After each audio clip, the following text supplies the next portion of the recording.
Hello, welcome to the Nautilus Project podcast. This is a series of talks that we're bringing you in collaboration with the Nautilus Project to find out everything there is to know about what they are doing and how right here in Gibraltar. I'm very happy to be joined by co-founder of the Nautilus Project, Luis Tanieto, who's just going to explain a little bit more about what you can expect in these podcasts.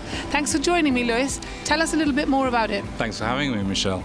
As a marine conservation NGO based in Gibraltar, the Nautilus Project does a lot of work educating and also researching a lot of the climate issues that affect us and how they affect the marine environment. And the purpose of the podcast is really to connect with experts around the world who specialize in very key areas to do with climate change and conservation, to allow them to explain why the work that they do is so important in maintaining our oceans. Well, I'm really excited to get going with this. Thank you guys for watching and for listening on all the podcast platforms. We're also going to be coming at you via the Nautilus Project podcast on YouTube and on the Sofa with Rouge on YouTube too. So stay tuned. We're going to be telling you a lot more, everything you need to know. So good afternoon and welcome to another episode of the Nautilus Project podcast. Today we have Antoinette Vermilye, and she is a founder of the Gallifrey Foundation. And we were going to hear all about it and what they do. I've had a look at your website. First of all, welcome, Antoinette. It's really nice to have you on today. I've had a look at your website and it says you are venture philanthropy. And it also says that you harness the power of the many. So explain in your own words a little bit about the Gallifrey Foundation. Okay, great. Well, listen, lovely to meet you and also great to be on here. Thank you so much for having me. So in literally very short words, I think what we're trying to do is the ocean covers over 70% of the planet. But when we talk about green transitions and green this and green that, I always groan because it should be the blue. Yeah. I mean, we're surrounded by water. And even if I live in Switzerland, where there is ostensibly no ocean, the ocean still affects me in so many ways, starting from the fact that our bodies are filled with water from the ocean from, millennia dating backwards. So what do? We are looking at trying to protect the environment from the point of the ocean. So it's not necessarily just about the ocean because everything is connected. And what we try and do is, because we can't do it all by ourselves, we work with everyone and we try and map out who's good at doing what. I mean, I always sort of say, I laugh a lot because I describe us as the cocktail maker, but the ingredients are the superpowers. And it's how you shake them up and move them up that make them into something really effective. So that's really where we are. Okay. In terms of venture philanthropy, this is a word that we at the time coined without realizing it's actually become quite common now. But the idea is that many foundations give grants. They sort of, you have to fill in tons and tons of forms. You have to ask and prove why you're going to do this. A lot of time for very small organizations who can't afford that amount of time. They're busy actually trying to do the real work, frontline, saving the ocean, saving creatures, saving whatever. So what we do is we say, how can we help make the situation for them much easier? So we'll either bring in policymakers or scientists or researchers or activists, and we'll try and bring them all together. And in some cases, we'll sort of go, okay, we need to go and push something in this area that no one's looking at, and then bring all the parties together and help that move forward. And how do you know what organizations to back? $1 million question, literally. So I started off, this is a journey. And basically, my experience has been that you really do need to get to know your organizations. But the reality is the smaller, lesser known organizations are the ones that are doing the bulk of the important work. And we build up relationships with many, many groups around the world who are doing real work. And so what we do is we try and either help them in small ways, or we try to say, what are their bigger issues that would make their lives easier? And that's when we can go. I'm a member of the IUCN, International Union for Conservation of Nature. We can put in motions which are approved by the over 2,000 members of the IUCN. We can do scientific reports. We can try and do things that will change the environment in which whatever that group is trying to do, and I call them the little engines that can, to make their lives easier. Wow. And how difficult is it to persuade people, or, to put pressure on governments, to put pressure on, important people who make the decisions, who are policy making, to change what they're doing, and how? Okay, so this is a really interesting one. If you told me at the beginning I was part activist, part policy, part science, we all do whack-a-mole. We go, oh, we've done a scientific report, done. Or we go, I've put a petition, I've signed a petition. And you think, what the hell? What happened with that? Yeah. Or you talk to a policy member and they go, oh, yes, yes, yes. And they go off and they do the absolute opposite. So this is back to, actually, it's a different analogy I use now, like a DJ.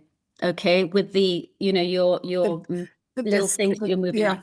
You take your activists, you take your civil society, you take your policy members, you take your scientists, you take everyone and you orchestrate how you're going to add those pressures up. So I'm going to give you an absolute example. Iceland is still a whaling country. They kill whales. And over the last 3 years, they haven't killed whales. And one of the ways that started is because before, the international community used to come in and say, Iceland, you're so bad. And the poor policymakers who are caught in the middle, who wanted to stop it, they were just being told, you're an awful government, you're not doing anything. And the indignation is absolutely deserved. But at the same time, if I'm a policymaker, I need to be able to go back to the rest of my group party and go, hey, I've got all of these people who are telling me that I've got a bad policy. And what may happen is, what happened in Iceland up until then was everyone went, oh, well, they're just the activists. But then we turned the messaging around and we went to one of the ministers, thank you for not releasing the whaling permit. And we got international and local groups to all support that minister. That turned the whole thing around because it gave them much more footing to turn around to their party members and say, we've got support. Yeah. When you have public support, that gives a policymaker oomph to be able to go forward. If you have science data, that gives them more oomph. And if you have, the activists on the other side saying this is good or this is bad, you're creating energy that can go to positive. And I think that's the point about it, is I've learned it's a chasing tail of having policy. Policy is passed, but if it's not enforced, what's the point? Yeah. So you need civil society to account, to say, you guys passed this law, but you're doing nothing about it. And then you need to go back to the science, to the data collection, to show that that is actually the case. So you're going in this circle the whole time, but it's an upward circle for positivity, as opposed to, you're so bad, you're doing nothing, and not. So this is where we have to have regulation, accountability, monitoring, transparency, and then civil society, the people on the front lines, and the small organizations who are actually seeing with their eyes what it is that's happening, to go back and go, hey, your policy is not working.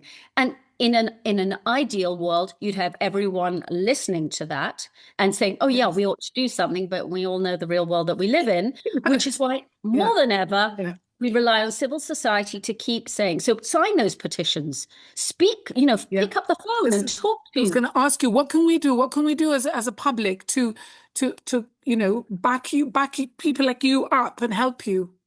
I think I'll tell you the easiest way. Go into a shop, and when you see something good, tell the person, say, wow, I'm really glad that you don't have plastic bags here. That's a really good move. or turn to someone else and say, I'm really glad that you're getting locally sustainable fish and that you're not using bottom trawling. Tell them. That makes people feel good about what they're doing. That doesn't mean to say every now and then we have to say, this is bad, but it always seems this negative spiral. And I think that that's it makes you feel good. When someone gets a compliment, you feel good because they feel good. And you remember it. Of exactly. course. And I think that that's the other side. But it is a lot of, I keep saying civil society. I used to say, I now make a point of every day I sign a petition, whatever it is. It's my morning thing, coffee, what's in my email box, I'm signing that petition for sure. Because it may seem like nothing, but those numbers add up. And those numbers are very telling for the policymakers. So it does actually help. Tell me some of the projects that you're most proud of that you might be part of at the moment or that have happened. Okay, so the most tangential crazy thing is we sued Argentina. Nice. Alone. No one stood beside us. It was absolutely as far out there as possible. But it was a very tangential way of using Argentinian law, local law, not sea or international law, to highlight the fact that their waters were being completely overrun and exploited. And in that case, we actually threw a lot of other countries and said, it's not just you, but you're not doing anything to protect your ocean. And in the long run, that ended up with far better marine policies within Argentina, because there was a lot of elections going on. And so people were using this case to show that the incumbent government wasn't doing enough. Argentina ended up with 5 patrol boats instead of 1. Different countries changed their fishing practices. And the best part of it is we call the campaign, Where's the Fish? And the acronym was WTF, which we loved. Yes. Wow. Amazing. And that must make you feel great. I mean, you know, the most rewarding thing for you guys is that, no, recognition that, and just that the policy is changing, that things are being done. I think at the end, and this is the big difference and the big thing for us, all we care about is impact. How can we drive more impact to protect not just the ocean, because by protecting the ocean, we're protecting our children, we're protecting the future, we're protecting the planet. Absolutely. So this is the thing. It's kind of like, why wouldn't we do it? Amazing. Tell me about your connection with Luis Stagneto and the Nautilus Project. Oh, that's a funny one. So I'm a Stagneto originally. And I didn't know Luis. I didn't know Luis, you know, as I grew up, I knew all my cousins and everything like that. And then funnily enough, I don't know how it came across. I came across Luis Stagneto involved Nautilus Project in Gibraltar. And I went, what? And so I reached out and we sort of realized, of course, we are all related, whatever. Yeah. And I just found it so ironic that 2 of us, through completely different pathways, have ended up being really strong advocates and protectors for the ocean. Obviously, we work in different ways. And of course, that is actually very helpful because Luis gives me feedback and we can also give him feedback. So between the 2 of us, we're working at kind of different levels and much more on an international scale. But that's again back to this local and global. And that interface is hugely important. The work that they do is absolutely incredible. I'm so proud. Great. Well, we've gone over the 10 minutes by quite a lot. I knew that might happen, but I'm really glad that you've joined me, Antoinette, and it's so lovely to meet you and hear what you're doing. And if anybody is watching, I'm sure lots of people will, the Gallifrey Foundation, have a look at it. And there's lots of things explaining what you do and how. So thank you very much. And all Thanks the best. so much, Michelle. Lovely talking to you. And thanks for having me. Bye-bye then. Bye. Ciao. Bye. Thank you for joining us today on the Nautilus Project podcast. Here in Gibraltar, at the gateway between the Atlantic and the Mediterranean, we're proud to keep exploring, learning, and protecting the marine world that connects us all. If you've enjoyed today's conversation, be sure to subscribe, share the podcast, and leave us a review. It really helps more ocean-minded people find us. You can also follow our work from citizen science initiatives to seagrass restoration by visiting our website or connecting with us on social media. Together, we can inspire change and safeguard our blue planet one story at a time. Until next time, keep curious, keep connected, and keep making waves for the ocean.